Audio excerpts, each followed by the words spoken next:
Sumber kita pada ini Dr. Piprim, SPAK, konsultan spesialis anak. Masya Allah. Assalamualaikum warahmatullahi wabarakatuh, dokter. Waalaikumsalam warahmatullahi wabarakatuh. Gimana kabar? Alhamdulillah, dokter sehat. Bagaimana dokter kabarnya sendiri?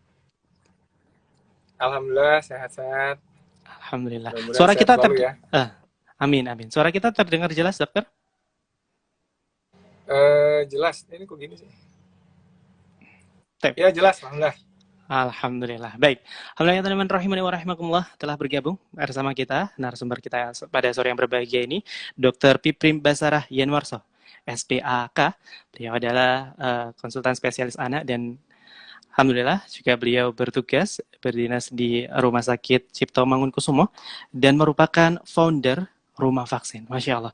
Dan pada sore yang berbahagia ini, teman-teman rahimani wa rahimakumullah, kita akan mengangkat tema yakni apakah komorbid memperparah anak dan remaja yang positif COVID-19. Masya Allah. Menarik sekali dokter ini. Tadi sempat kita sebelum saya live ini, sore ini dokter, saya sempat baca beberapa literatur. Menarik dokter, dari Ikatan Dokter Anak Indonesia ya, mengatakan di sini 1 dari 8 kasus COVID-19 adalah anak-anak. Nah, artinya sekitar 12,5% itu tuh COVID di Indonesia ini diderita oleh anak-anak, Masya Allah. Dan juga menarik dokter, saya ambil dari Tagar ID yang mengatakan di situ bahwa International Journal of Infectious Disease yang dilakukan oleh FKUI menunjukkan 40% pasien anak yang positif COVID-19 di RSCM meninggal dunia. Ini sebuah angka yang fantastis dan juga data yang mengagetkan saya paginya. Seperti itu. Sampai besar sekali 40% ini pasien COVID anak-anak meninggal dunia. Dan alhamdulillah mungkin dokter bisa memberikan materi. Kami persilakan dokter untuk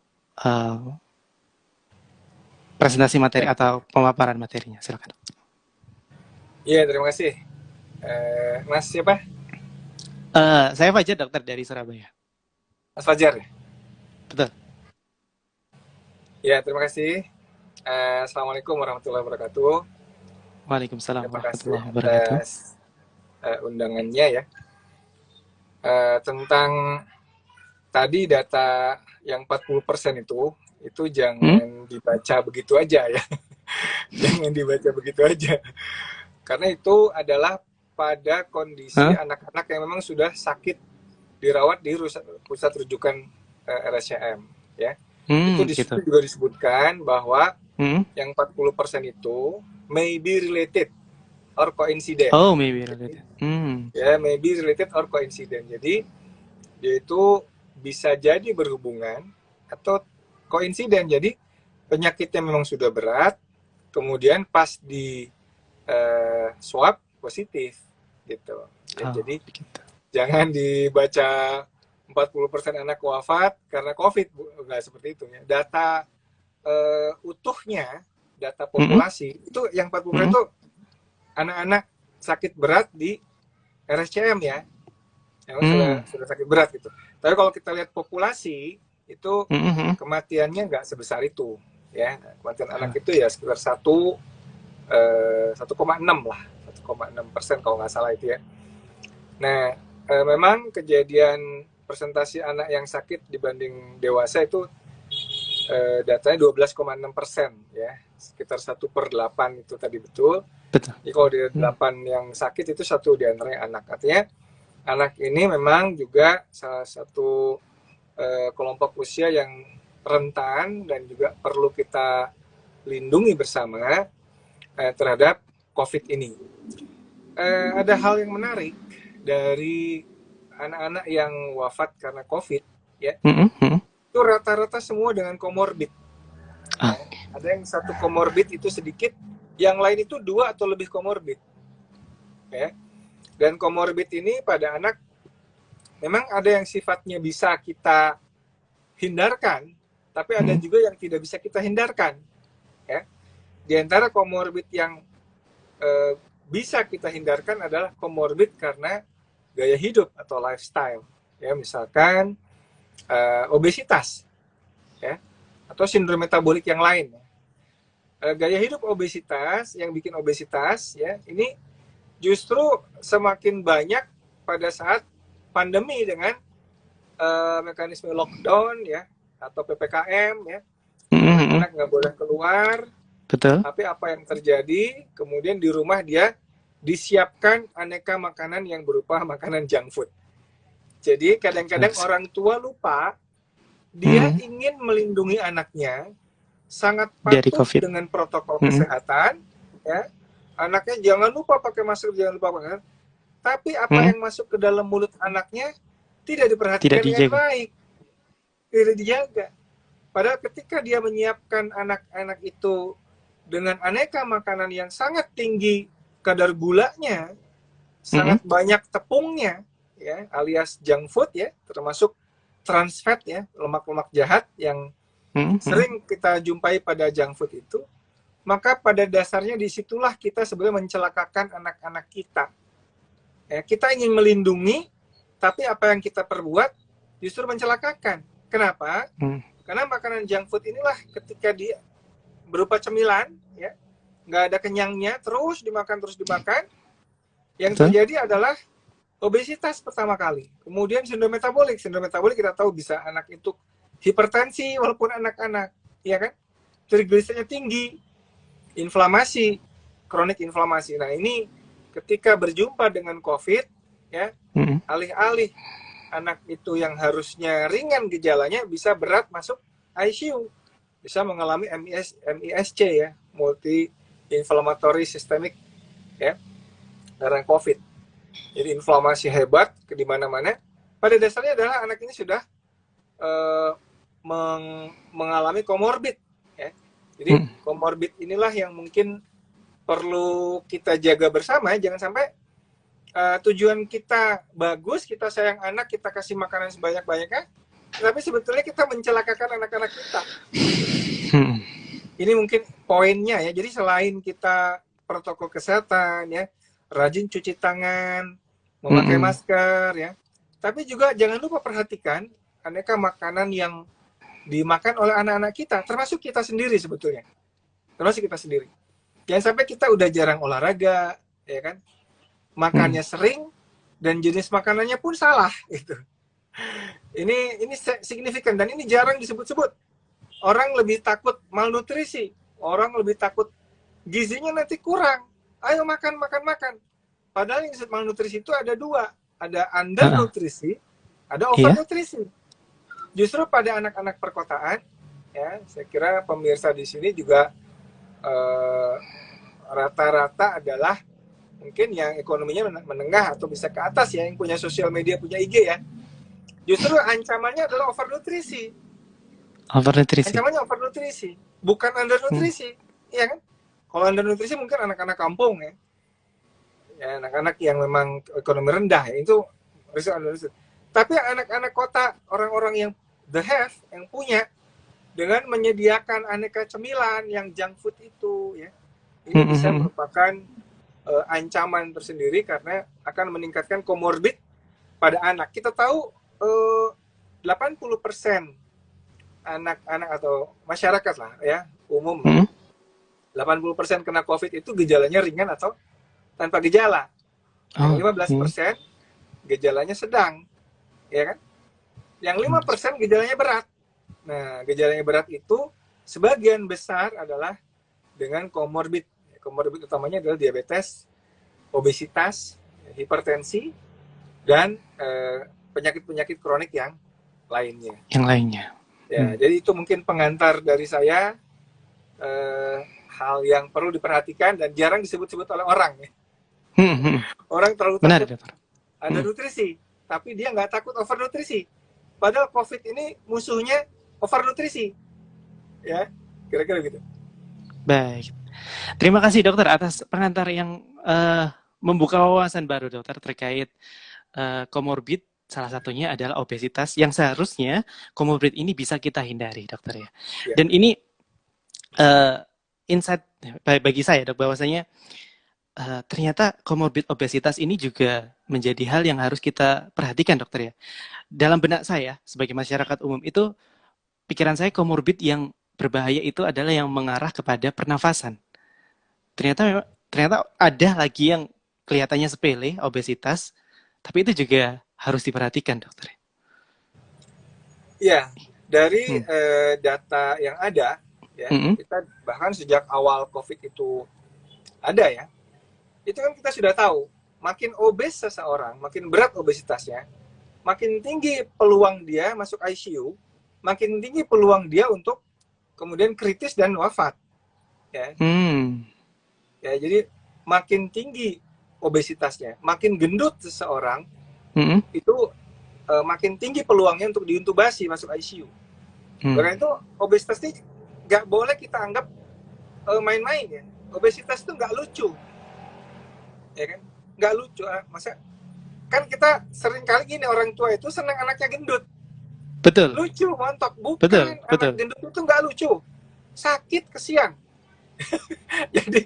jadi kita dirubah deh persepsinya Mm-mm. bahwa anak itu berat badannya normal aja, jangan Tidak kekurangan, jangan kelebihan, berlebihan. ya, jangan kekurangan, jangan kelebihan. Kalau Berlebihan. kelebihan, overnutrisi, justru Hmm. jauh lebih berbahaya pada anak-anak di masa COVID ini.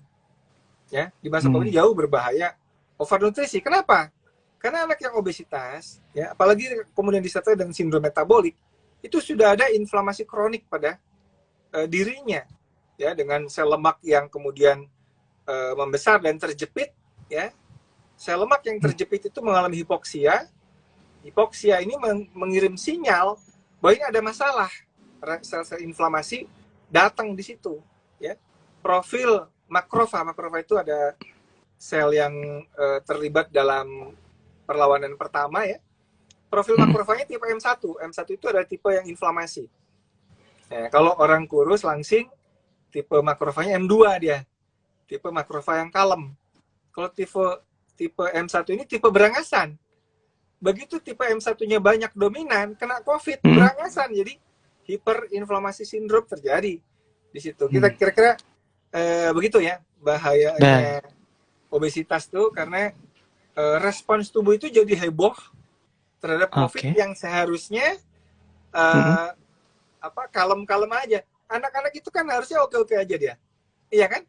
Anak-anak Iya, itu betul. kalau sehat dia oke-oke aja. Hmm. Tapi begitu dia obes bisa repot, ya. Nah, inilah yang jarang diungkap, bahwa obesitas pada anak sangat berbahaya di masa COVID, gitu. Ini jangan sampai orang tua itu nggak apa-apa lah anak kasih cemilan, kasih es krim, kasih Hmm. Hmm. junk food itu ya, kasih semua minuman manis, kasih kue-kue, kasih biskuit, semua ultra processed food. Inilah yang biang kerok terjadinya sindrom metabolik baik pada dewasa maupun Anak-anak. pada anak-anak. Mulutnya nggak Iya. pernah berhenti ngunyah, ya. Jadi segera masker itu selain melindungi hidung, Batas menutup hidung, hidung. juga menutup mulut. Baik, terima kasih. Menarik, dokter. Kami juga mengajak kepada para pemirsa yang telah bersama kami untuk bisa bergabung bersama kami mengikuti konsultasi, bisa memberikan pertanyaannya langsung di kolom komentar ataupun di fitur tanya jawab di bagian bawah sebelah kanan, insya Allah.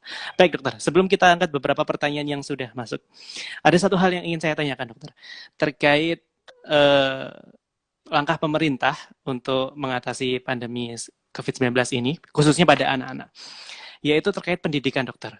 Apa sih, dok, yang menjadi kekhawatiran bagi pihak pemerintah sehingga sampai detik ini kita tahu yang paling gencar untuk direm ini salah satunya adalah di bidang pendidikan.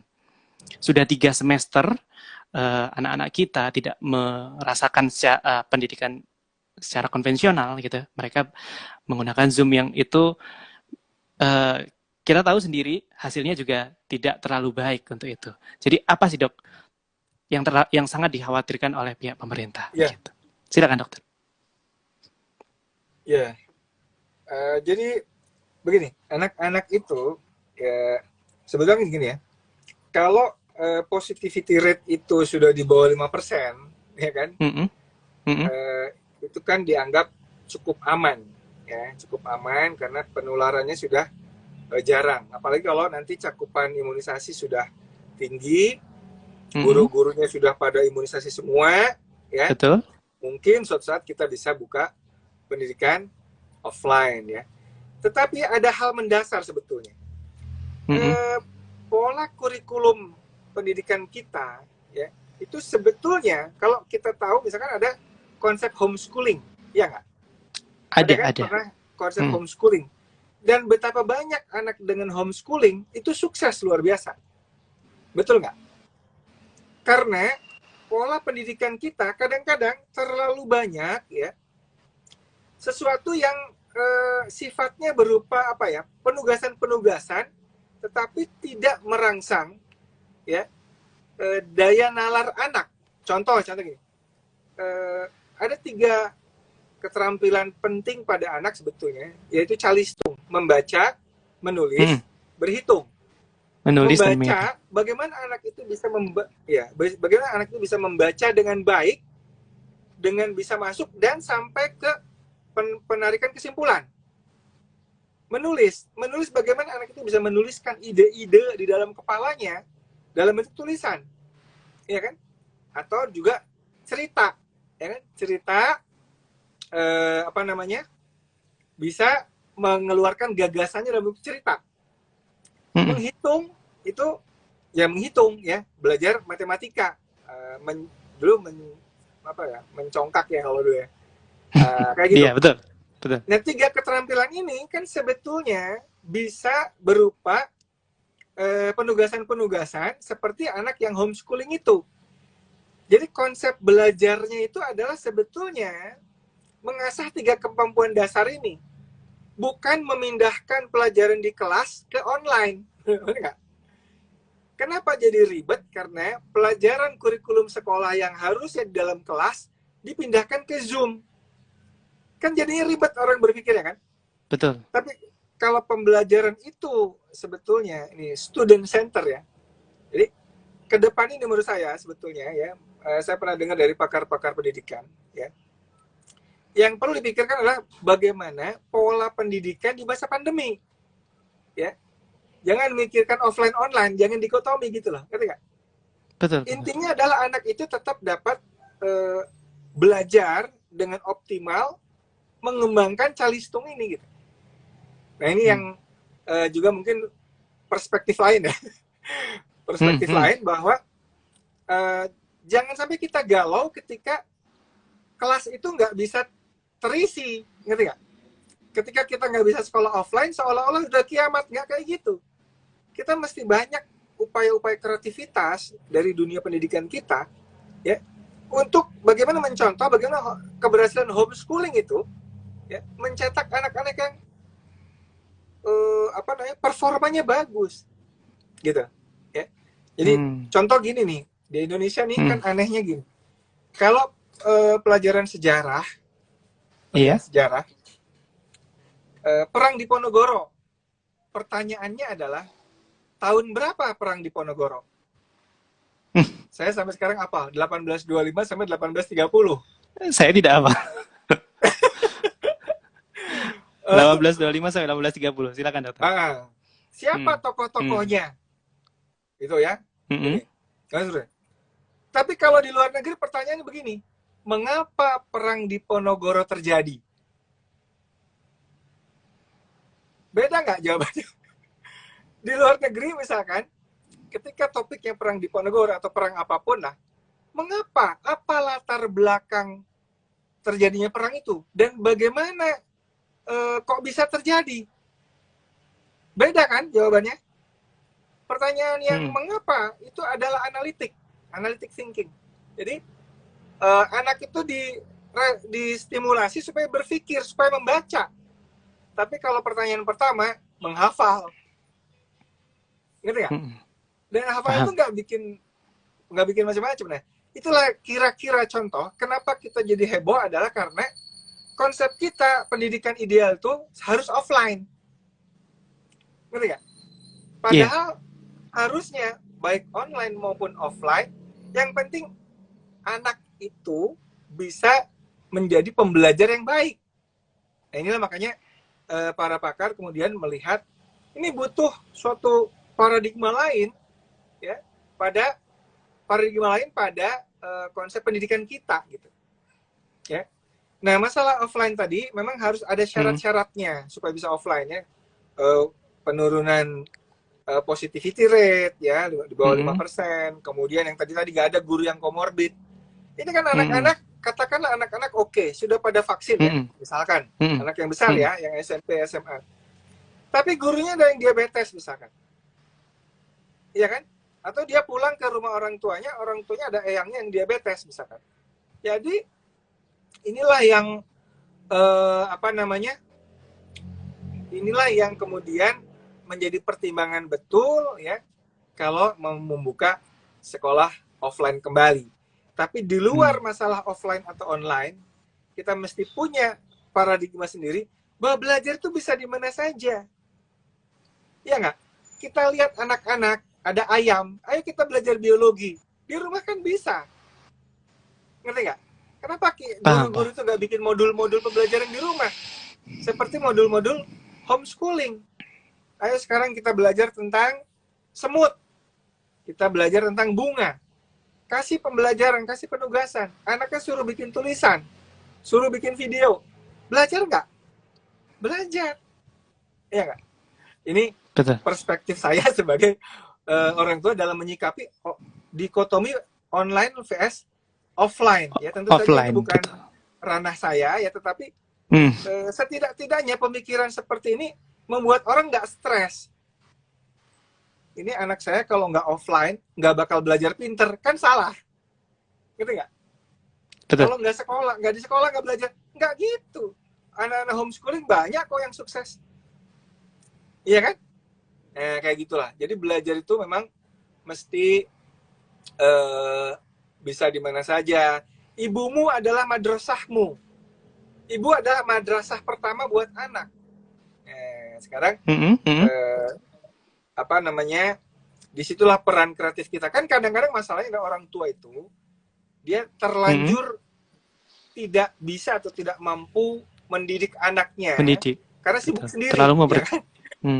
Karena sibuk sendiri gitu. Ibunya WFH, bapaknya WFH, anaknya rewel minta diterangin. Aduh, ini sekolah online bikin masalah. Kenapa? Karena biasanya dia serahin, nggak mau tahu gurunya yang ngajarin, kan gitu. Betul sekali. Benar nggak? Betul sekali. Disinilah kemudian kita memang harus dirubah paradigma bahwa pembelajaran di saat pandemi itu adalah spesial. Target utamanya adalah anak kita memang banyak mendapat pelajaran, ya kan? Ayo kita ke halaman, lihat, bongkar tuh tanah, ada binatang apa aja dalam satu kotak itu. Ayo kita pelajari, baca, kasih ensiklopedia, suruh googling anak itu. Ini kan luar biasa, ya kan? Jadi belajar itu bisa di mana saja. Jangan terpaku, kalau saya nggak masuk kelas pasti saya bodoh, anak saya bodoh. Nggak kayak gitu. Ini konsep pembelajaran, ya. Jadi kalau mau sekolah offline memang tetap dari IDAI ada syarat-syarat yang harus dipatuhi, dan itu belum terpatuhi sekarang ini, apalagi gelombang kedua ini naik. Gelombang kedua ini luar biasa. Kalau kita lalai, ya, apalagi sekarang ini ada yang disebut dengan pandemic fatigue. Pandemic fatigue. Ya, orang tuh fatigue, lelah. Udah pandemi 1,5 tahun, capek. Betul. Disuruh lockdown terus, ya. Disuruh sekolah online terus, misalkan. Capek dia. Kenapa? Karena nggak kreatif juga. Cobalah cari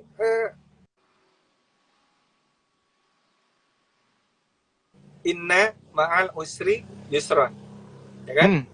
Bersama satu kesulitan ada banyak kemudahan. Betul. Bersama satu masalah ada banyak peluang. Coba kita cari peluang-peluang, ya kan? Coba kita cari peluang-peluang bersama-sama. Kita berpikir bahwa pandemi ini dengan kita sekolah online itu peluang kita untuk mendekatkan diri dengan anak-anak kita. kita cek hafalannya, kita cek bacaannya, kita cek bagaimana makhraj tajwidnya kalau dia ngaji, bagaimana apa pemahaman dia tentang ilmu ini, tentang ini. Ini banyak hal-hal positif. Tapi kan yang terjadi kadang-kadang nggak gitu. Pandemi justru makin banyak orang bercerai. Oh. Saya belum membaca datanya ini, dokter. Kalau itu. Banyak loh. Selama pandemi justru angka perceraian kata meningkat. Kenapa? Ternyata banyak cekcok. Suami istri pada saat pandemi pada berantem, ya kan? Yang harusnya sama-sama di rumah itu tambah harmonis, yang ada tambah berantem. Nah ini juga hal yang mesti kita perhatikan bersama ya. Baik. Terima kasih dokter. Jadi kemana-mana kita bicara. Baik. Mohon izin dokter, ini kita sudah 30 menit. Apakah ada sedikit waktu untuk kita angkat beberapa pertanyaan? Silakan. Baik, kita ambil beberapa pertanyaan dokter. Oke. Ini ada satu pertanyaan dari Indri Solihin. Dokter, kalau bayi gendut tapi masih ASI eksklusif, apa termasuk obes? Dan apa bahaya bisa positif COVID juga? Silakan dokter. Ya, kalau ASI dan bayinya gemuk, oke, tenang aja. Tenang aja. Karena ASI itu memang makanannya bayi, ya kan? Nanti biasa kalau udah MPASI, dia akan mulai melangsing. Ya, sabar aja. Yang penting gendutnya bukan gara-gara kebanyakan susu formula. Ya kan? Bukan gara-gara kebanyakan susu formula. Kalau gendutnya karena ASI, it's okay. Oke, lanjut aja. Ya, lanjut aja. Insya Allah nggak ada masalah. Ya, jangan khawatir. Tapi kalau Anda gendutnya gara-gara dikasih susu yang manis-manis itu, dikasih teh boba, dikasih teh tarik, dan sebagainya, gendutnya pasti gendut bermasalah itu. Bermasalah. Ya, kalau ASI oke aja. Ya. Baik, terima kasih dokter atas jawaban yang telah disampaikan. Semoga jawaban dari dokter dapat diterima oleh penanya. Kita angkat kembali pertanyaan dari akun atas nama Nur Surya Ningtyas. Ya, ini ada di kolom komentar. Dokter, anak saya laki-laki 11 tahun. Kalau makan atau minum yang mengandung susu sapi dan turunannya akan batuk lalu sesak. Begitu juga dengan gula. Diet low carb atau bahkan jika ber-KF dengan kami, ortunya cocokkah dok? Terima kasih dokter. Ya, sebetulnya memang banyak yang bermasalah dengan susu sapi ya, dengan susu sapi. Nah, kita juga mesti perhatikan hal-hal begini. Penentu pertumbuhan linear itu tinggi badan ya. Jadi makanan yang bikin anak itu tidak stunting itu apa coba? Apa? Makanan yang bikin anak tidak stunting. Tidak stunting. Tahu nggak, Mas? Wah, kurang tahu ini dokter. Hah? Kurang tahu ini. Kurang tahu. Jadi kalau kita lihat makronutrisi itu ada 3, ya kan? Karbohidrat, protein, dan lemak. Pada beberapa penelitian yang meneliti anak stunting, itu kadar asam amino esensial sangat rendah. Ya. Asam amino esensial sangat rendah. Dan asam amino esensial ini, asam amino esensial adalah asam amino, itu terdiri dari, ada 9 asam amino esensial, yang nggak bisa kita buat sendiri, ya kan? Dan itu diperoleh dari makanan dari hewani, protein hewani. Nah, anak stunting asam amino esensialnya rendah, artinya dia sangat kurang asupan protein hewaninya. Nah, ini dibuktikan juga di Jogja pada saat itu ada penelitian anak stunting dikasih ikan, dikasih banyak makan ikan, stuntingnya membaik. Tapi di Pandeglang juga sama. Bayangkan anak dikasih mie instan, dikasih susu kental manis itu, yang disebut susu kental manis, sebelum bukan susu itu gula tinggi, dikasih kuah bakso, ya kan? Jadi nggak ada protein hewani yang cukup, dikasih kuah bakso. Nah, setelah dikasih ikan, ya, stuntingnya juga membaik. Jadi makanan anti stunting itu sebetulnya adalah protein hewani, ya, bukan biskuit, bukan gula, ya kan? Bukan gula, bukan biskuit. Nah, kalau alergi susu sapi, kita bisa atasi dengan menambah banyak protein hewani berupa ikan atau telur atau ayam, burung, bebek, unggas, daging. Ini adalah makanan yang sangat ideal untuk anak itu kemudian tumbuh kembang baik, tidak obes dan tidak stunting. Ngerti nggak? Kalau makanan yang bikin obes, udah jelas junk food yang tinggi tepung dan gula. Makanan anti stunting, protein hewani. Makanan yang tidak bikin obes, protein hewani juga. Jadi makanan dengan tinggi kayak protein hewani itu anti obes dan anti stunting. Ngerti nggak? Ini makanan ideal buat manusia sebetulnya. Okay? Tapi kita kadang-kadang karena pengaruh iklan di TV, maka yang kita belikan adalah aneka biskuit, aneka coklat manis, aneka minuman manis. Ya, ini yang nggak bisa ngatasi stunting, malah bisa bikin obesitas. Dan ketika obesitas, maka inilah komorbid yang berat pada saat pandemi COVID. Ya, saya kira gitu ya, Mas. Baik, terima kasih dokter. Jadi sudah terjawab tadi, kalau memang memiliki alergi dari yang mengandung susu sapi, ya, bisa diganti dengan protein hewani lainnya. Baik, kita angkat kembali dokter pertanyaan yang telah masuk. Ini sudah ada yang juga bertanya terkait anak sekolah daring atau luring dokter. Untuk pertanyaan dia. Baik, ini kita angkat satu pertanyaan dari Pipi Roseno. Ya. Untuk mengetahui anak punya diabetes, hipertensi, dan lain-lain, dari mana dokter? Apakah harus cek lab? Anak tidak, apa ini? Nampaknya seperti itu pertanyaan. Apakah harus cek lab? Silakan dokter. Oke. Jadi walaupun pada anak itu ada yang namanya risiko penyakit kardiometabolik ya. Kebetulan saya konsultan jantung anak ya, dan banyak saya baca literatur tentang masalah kardiometabolik pada anak ya.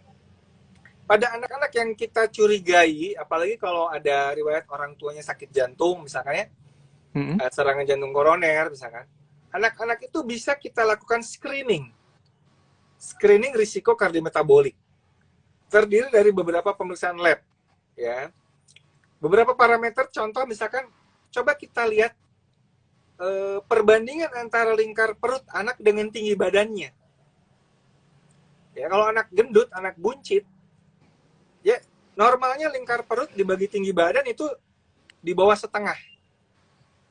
Jadi anak posisi berdiri, ukur perutnya yang paling buncit berapa, tinggi badannya berapa. Jadi kalau tinggi badan anak misalkan 120 cm, maka lingkar perutnya maksimal 60. Ya, misalkan gitu. Kalau risiko rasionya 0,6 ke atas, ini sudah garis merah. Anaknya sudah masuk obesitas sentral. Obesitas perut itu lebih berbahaya ya. Kemudian ukur tekanan darahnya. Nah, ini kalau lagi kontrol ke dokter, minta diukur dong tekanan darah anak saya, Dok. Ya, biasanya anak yang dengan sindrom metabolik akan hipertensi. Batas maksimal tekanan darah itu 120/80. Ya. Kemudian cek lab. Apa yang dicek di laboratorium? Pertama gula darah puasa. Jadi anak dipuasakan jam 8 malam terakhir makan.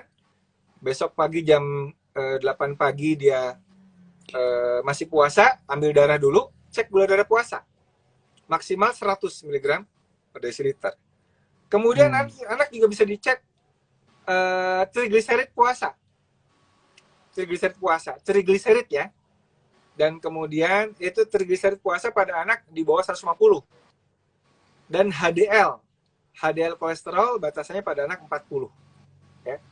Jadi itu beberapa pemeriksaan untuk screening sindrom metabolik pada anak. Jadi kalau anaknya udah gendut, obes, buncit, hipertensi, trigliseridnya tinggi, ya kan? HDL-nya rendah, gula darahnya tinggi, waduh ini bahaya, ya bahaya kalau kena COVID. Makanya itu mesti di treat. Biasanya ini anak kebanyakan makan, terlalu sering makan, dan yang dimakan adalah banyak gula dan tepung tadi. Ya. Baik. Itu ya, jadi bisa dilakukan screening pada anak, boleh nggak masalah. Iya. Ini tadi sambungan pertanyaannya, dan anak tidak gendut. Maksudnya anak tidak gendut, biasa saja gitu. Tadi sempat terpotong kan pertanyaan dokter. Oke, Baik. kalau anaknya nggak gendut ya nggak apa-apa, boleh aja dicek. Oke. Screening Kita angkat kembali dokter. Pertanyaan dari akun atas nama Desirian 28. Dokter, anak saya sejak 6 bulan sudah tidak ASI. Dan kami bantu sufor. Anak saya ada jantung bawaan sebelum operasi, BB-nya sulit naik. Pasca operasi, BB-nya meningkat sufor 1-4 kali sehari, 180 mili setiap buat susu. Apa anak saya ada indikasi obes dan bahaya COVID? Ya, jadi gini, ini khas untuk anak-anak yang tadinya ada gangguan pertumbuhan, ya, kemudian dioperasi, karena ibunya saking takutnya anaknya kurus, dikasih nutrisi berlebih-lebihan. Sampai anaknya udah normal, terus dikasih dihajar dengan susu tinggi kalori. Akibatnya anak obes. Anak obes ini sangat berbahaya di zaman COVID. Ya, jadi kalau udah ditutup VSD-nya, sudahlah dikurangin dikurangi ininya susunya, ya. Susu itu 1 gelas cukup sehari. Sisanya banyak ikan, ayam, telur, ya. Jadi stop junk foodnya di stop, susu tinggi kalori di stop juga. Buat apa susu tinggi kalori lagi kalau anaknya beratnya udah normal? Segera kembali ke protein hewani, ya, real food. Karena itulah yang the best food, anti stunting, anti obes. Keren kan? Iya. Masya Allah. Protein hewani anti stunting dan anti obes. Terima kasih dokter. Satu pertanyaan lagi, bagaimana dokter? Apakah ada waktu? Monggo. Baik. Kita angkat pertanyaan dari kolom komentar dari akun ad.ry_. Dokter, anak saya 3 tahun. Berat badannya 12 kg. Doyan makan ikan, ayam, telur tiap hari, alpukat, keju, butter. Anaknya sehat dan aktif, tapi BB-nya kenapa susah naik ya dokter? Ya, BB-nya berapa, tingginya berapa? Kalau dia normal, ikut growth chart-nya, growth chart-nya normal, ya udah nggak usah galau. Jangan bandingkan anak kita itu dengan tetangga-tetangga. Siapa tahu anak kita yang normal, ya kan? Siapa tahu anak kita normal, anak tetangga yang kegemukan, ya kan? Karena sekarang ini obesitas sudah mulai banyak di Indonesia. Nah, jadi nggak usah bandingkan rumput tetangga. Kita lihat grafik pertumbuhan anak kita dulu seperti apa. Kalau dia di dalam grafiknya, it's okay, ya, it's okay. Jadi ya lanjutkan aja. Yang penting anaknya sehat, aktif, lincah, ya. Asupan protein hewaninya cukup, ya. Cegah betul, jangan sampai junk food yang masuk ke anak kita. Insya Allah oke. Kalau misalkan ragu, coba biolog screening lab, ya. Periksa darah perifer lengkap, hemoglobinnya seperti apa, cek juga untuk anemianya, ada nggak ferritinnya seperti apa, ya kan, dicek. Kalau itu normal, oke lah, ya. Apalagi anaknya aktif dan sebagainya. Oke. Terima kasih dokter. Dokter, pertanyaan dari saya pribadi dokter. Saya mengingat terkait vaksinasi anak di usia 18 tahun ke bawah dokter. Di awal-awal program vaksinasi yang diluncurkan oleh pemerintah itu, seingat saya dulu itu dilarang untuk, maksudnya tidak untuk anak-anak, diprioritaskan kepada yang dewasa. Nah, lantas kenapa di akhir-akhir ini dokter? Apakah ada alasan khusus kenapa akhirnya pemerintah mengeluarkan vaksinasi untuk anak ini dokter? Apakah karena memang vaksinnya sudah diuji sehingga aman bagi anak, atau memang karena tadi mungkin kasus pada anak naik? Silakan dokter. Ya, jadi sebetulnya setiap vaksin itu memang diuji cobanya ke dewasa dulu. Setiap vaksin. Jadi corona ini kan penyakit baru, vaksinnya juga baru. Dia nggak mungkin diuji coba ke anak-anak sebelum di dewasa aman, ya kan? Sebelum ke dewasa kan ke hewan coba dulu biasanya kan. Iya, betul. Jadi hewan coba aman di dewasa dulu, dewasa volunteer dulu, habis volunteer aman di populasi, di masyarakat luas. Masyarakat luas ternyata aman, oke, nggak ada kipi serius, baru ke anak-anak. Itu anak-anak yang gede-gede dulu, remaja dulu, ya kan? Selalu diawali dengan uji klinis, ya, dengan uji klinis. Jadi sudah siap keamanannya seperti apa, baru kemudian nanti habis itu tahap berikutnya anak-anak di bawah 12 tahun, ya tentu. Ya itu nanti itu wajar kayak gitu memang. Ya kalau aman ya udah nanti akan diinikan. Nanti misalkan kan ketahuan nih, oh vaksin ini mulai 2 tahun ke atas misalkan, atau mulai 3 tahun ke atas, nanti para ahli akan menyimpulkan berdasarkan penelitian-penelitian yang sudah ada, ya. Jadi saya kira vaksin itu seperti itu. Nanti kalau di remaja terbukti sudah aman, nanti pasti ke anak yang di bawah. Tapi kenapa anak remaja dulu? Karena beberapa pertimbangan. Ya, pertama uji klinisnya sudah selesai. Kemudian anak 12-17 ini lebih lebih mobile. Ya, kesana sini sana sini, dia lebih berbahaya kalau jadi OTG. Ya. Kalau dia OTG bahaya dia. Kalau dia 12-17 ya OTG nularin eyangnya. Makanya dia divaksin aja supaya nggak jadi OTG gitu. OTG. Ya, kira gitu. Jadi tidak menutup kemungkinan, Dok, ya, bahwasanya kedepannya juga akan dilakukan vaksinasi kepada anak di bawah 12 tahun. Begitu. Baik, terima kasih dokter atas waktu dan ilmunya pada sore yang berbahagia ini. Masya Allah, ada banyak sekali pertanyaan yang masuk, dokter, tapi kami mohon maaf karena mungkin keterbatasan waktu yang kita miliki, dokter. Kiranya Dr. Piprim dapat memberikan kesimpulan, closing statement pada sore yang berbahagia ini. Silakan, dokter. Iya, terima kasih sudah diundang. Ini kebaca juga nih, sebenarnya ini ada penting juga. Protein yang cukup tuh berapa banyak? Kalau protein yang cukup sebetulnya tergantung aktivitas anak, ya minimal 1 gram per kilo per hari, per kilogram berat badan. Tapi intinya sih kalau protein hewani kasih aja sekenyangnya anak, nah itu cukup insya Allah. Anti stunting dan juga anti obes, dok, ya. Dia telur 4-6 sehari oke lah, ya nggak ada masalah. Itu anak saya susah makan gula dan tepung, betul. Kalau makan gula dan tepung, snack-snack itu memang dirancang untuk nggak kenyang-kenyang. Maka itu kita sebagai makanya orang suka tua, makan. Ya, orang tua wajib untuk mendidik anak kita menyediakan makanan sehat di rumah.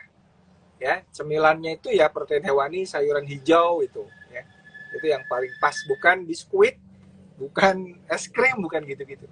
Jadi gini, sebagai penutup ya, pertama-tama jangan sampai kita itu tidak fokus yang benar dalam melindungi anak-anak kita. Ya kan, kadang-kadang kita terlalu fokus prokes, benar prokes betul, ya. Anak-anak jangan banyak keluyuran, betul. Tetapi apa yang dimakan oleh anak kita itu juga penting. Ngerti nggak? Apa yang dimakan anak kita itu penting, karena kalau anak kita itu jadi obes, kita menjerumuskan dia ke bahaya di masa COVID ini. Jadi, karena itu perhatikan apa yang dimakan oleh anak kita, jauhi, hindari, kurangi maksimal junk food dan makanan bergula yang manis. Ada juga gula yang tidak manis, ya. Roti tawar itu nggak manis tapi gula juga. Mie instan itu nggak manis tapi gula juga loh. Betul. Ya, kayak pop mie, kayak apa itu gula juga. Nah, makanan-makanan gitu tuh kalau kita stok banyak-banyak, nah itu bisa mencelakakan anak kita. Kita ingin melindungi anak kita, tapi kita menjerumuskan dia ke dalam perilaku makan yang tidak sehat, ya. Dan ini berbahaya di masa COVID. Ketika banyak orang concern dengan undernutrisi, saya concern dengan overnutrisi. Karena overnutrisi ini juga tidak kalah berbahayanya di masa pandemi. Jadi apa namanya, kita mesti di pertengahan, ya kan? Hidup di pertengahan. Dan kalau ditanya makanan apa yang paling sehat buat anak-anak, udah jelas protein hewani, anti stunting dan anti obes. Ya. Obes, baik. Itu jangan lupa poin sayuran kita. hijau, ya, buah rendah fruktosa itu juga penting. Ya, saya kira itu, Mas. Terima kasih. Assalamualaikum warahmatullahi wabarakatuh. Waalaikumsalam warahmatullahi wabarakatuh. Alhamdulillah, sudah kita dengarkan tadi bersama pemirsa materi yang disampaikan oleh narasumber kita dari Piprim pada sore yang berbahagia ini. Juga kita telah angkat beberapa pertanyaan tadi yang sudah kita saksikan. Demikian yang dapat kami sampaikan. Terima kasih atas segala partisipasinya, semua atensinya. Kami mohon maaf kepada seluruh pemirsa yang tidak dapat kami sebutkan pertanyaan atau angkat pertanyaannya pada sore yang berbahagia ini. Demikian, saya mewakili kru yang bertugas mengucapkan undur diri. Wassalamualaikum warahmatullahi wabarakatuh. Waalaikumsalam warahmatullahi wabarakatuh. Ya.